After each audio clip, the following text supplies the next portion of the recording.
Good morning guys. Nandito tayo sa Vistarian sa Quezon City.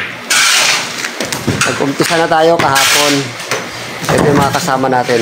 Gagawa tayo rito ng extension ng lokal.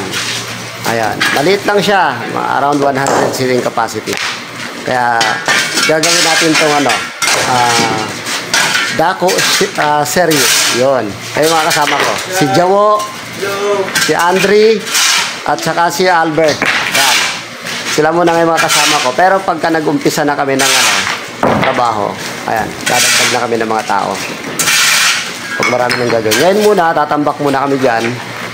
Para yan doon sa gagawing tribuna, tapos kuro. Bali, mula dito, merong isang step, tapos sumunod, another step naman, para mataas siya.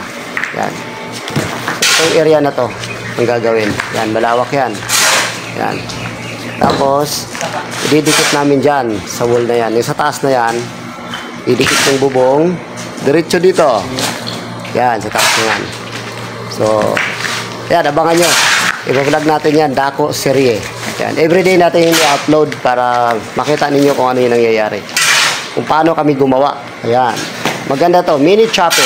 Ayan. Mini chapel serie pala ang gagawin natin. So, ayan. Masisipag mga yan. Tambak muna kami. Kasi para yung mga panambak na yan ay hindi na namin kailangan ilabas. Gagamitin namin dito. Ayan. So, abangan nyo guys. Mamaya, update ulit tayo kung ano ang matatapos namin sa maghapon. Kahapon nag-umpisa tayo, i-upload ko rin yun yung pagputol ng puno kahapon. Yun, muling nagbabalik. Update tayo guys. Yan. Meron ng mga butas. Nabutasan na para sa support ng poste. Yan, bawat poste na yan, merong butas na yan. Yan doon.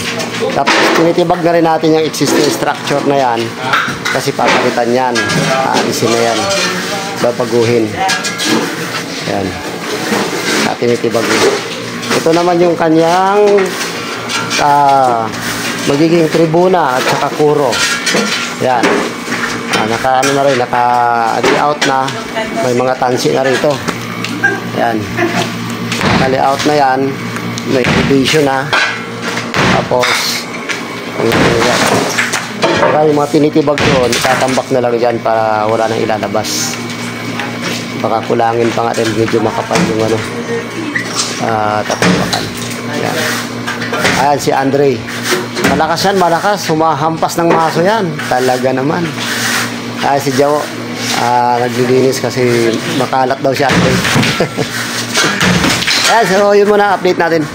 At babalitaan ko kayo sa susunod. Sa ating mini chapel update serie. Mini chapel serie pala. Bukas magdadagdag tayo ng tao bukas. Marami na tao bukas. Marami na papagawa natin. So yun muna. Bye-bye muna. Kita tayo mamaya.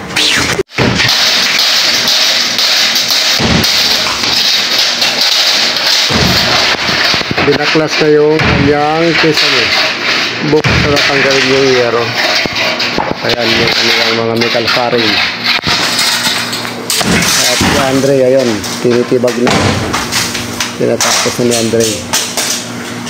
Pero bukas na matatapos yun. Titibagin ko lahat yan. Pati ito, bubong na yan. Yan, tatanggalin yan. Yan.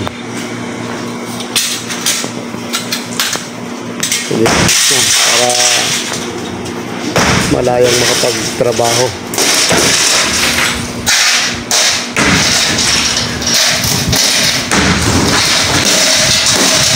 Yan, napakasipag ng mga yan. Tawa kung humataw, oh. Gusto yung papuhin agad.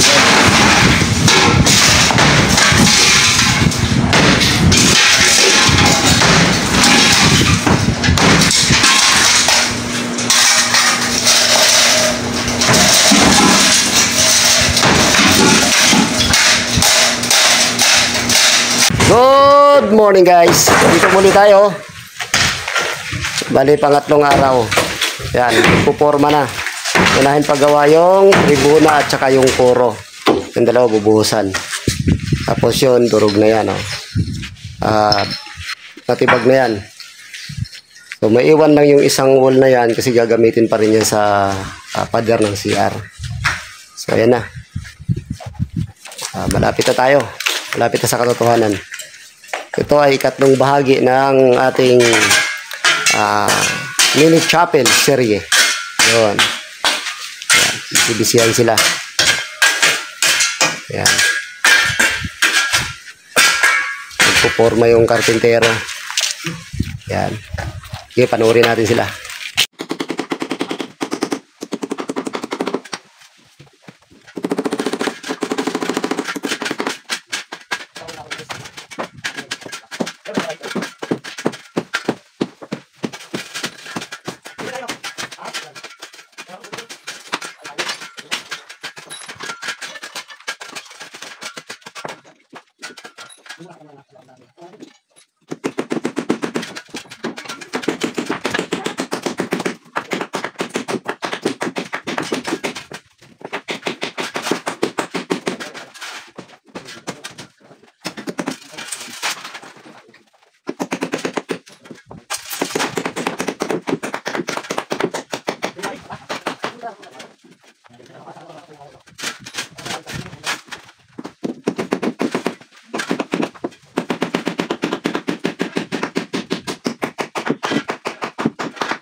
Wait,